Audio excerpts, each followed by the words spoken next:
Sure. Thank you, Jen. Well, I have, first of all, the main grounding force behind the book was that I actually wrote it about 10 years ago.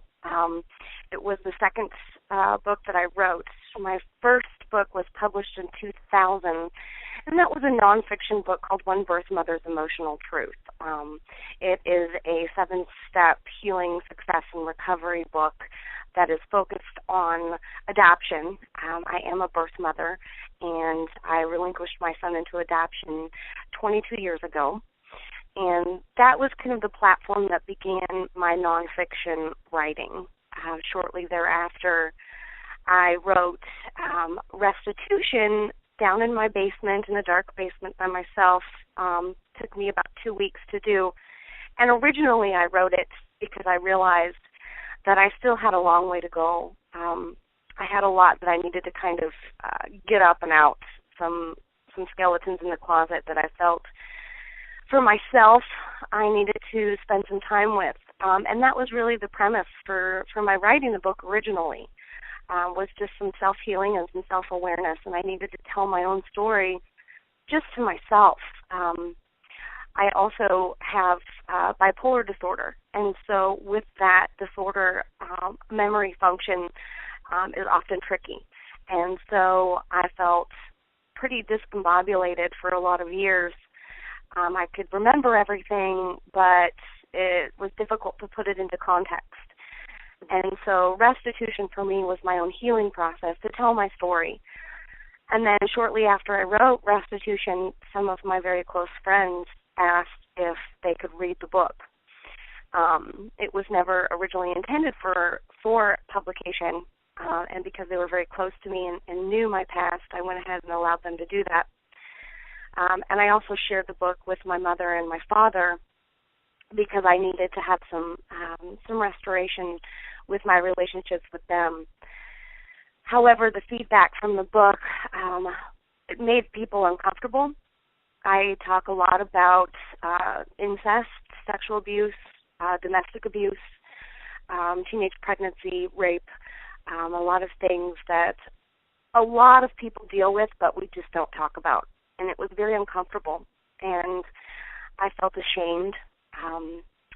I needed to tell the story for myself, but then when I shared it, I didn't get the feedback that I think I felt like I needed, and so I put the book away for about 10 years. I went on to raise my 3 amazing children. My son actually leaves for boot camp tomorrow, and I have a 18-year-old daughter, and my youngest is going to be 15 this year. I went ahead and went to college. I got 2 degrees. I have a Bachelor of Science in Psychology and a Bachelor of Science in Human Health Services. And I have a background in sales, and I was also a social worker for several years. Had a wonderful marriage to my now ex-husband, James, for about 18 years. And we are actually now working on getting back together, so that's kind of a little miracle side story in my life. Wow. Yeah, and I decided I was working as a manager for sales, and wasn't using my psychology degree at all. You can make more money in sales than you can in social work, unfortunately. When my position was terminated, the company had cutbacks and couldn't afford my management position, so I was let go and given a severance. And I immediately called my best friend, Amy, of 22 years, in tears, bawling, saying, what am I going to do? I'm 38 years old. I've got kids getting ready to go to college. I just lost my job. Here I am, a divorced single mom, and I just kind of fell apart, and she just laughed at me. She says, Courtney, this is what you've been waiting for. And I said, what, are you crazy? And she said to me, what about restitution? And after all those years, she had remembered that I'd written that book. And she basically said, this is the time. This is where you go get that book back out and you dust it back off. This is what you've always known you needed to do, and you've got a severance and you've got unemployment, and that story needs to be told. And it took me a good 2 weeks to really think about that, because I had to get my head on straight on why I wanted to tell the story out loud.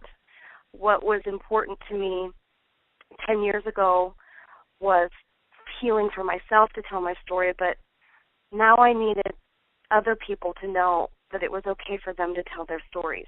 I'd gone through that fire pit of, feeling ashamed and people telling me, well, that's just not stuff you talk about. But after 10 years, I went, wait a minute. Yes, it is, because if we can't talk about it, we can't heal, we can't connect, we don't feel real. These things aren't things that happen that we put away in the back pieces of our hearts and pretend that they didn't exist. And because of how far I'd come, it was a story of hope that we can heal, and that what we go through makes us stronger, and we connect to people. My best friends that I write about in the book were right there with me through all of it, and my friendships with them are so much stronger because of what we've gone through together. And of course, then my best friend Amy was the one that said, you get that book out because other women need to hear the story so that they can tell their own. And so that's what I did.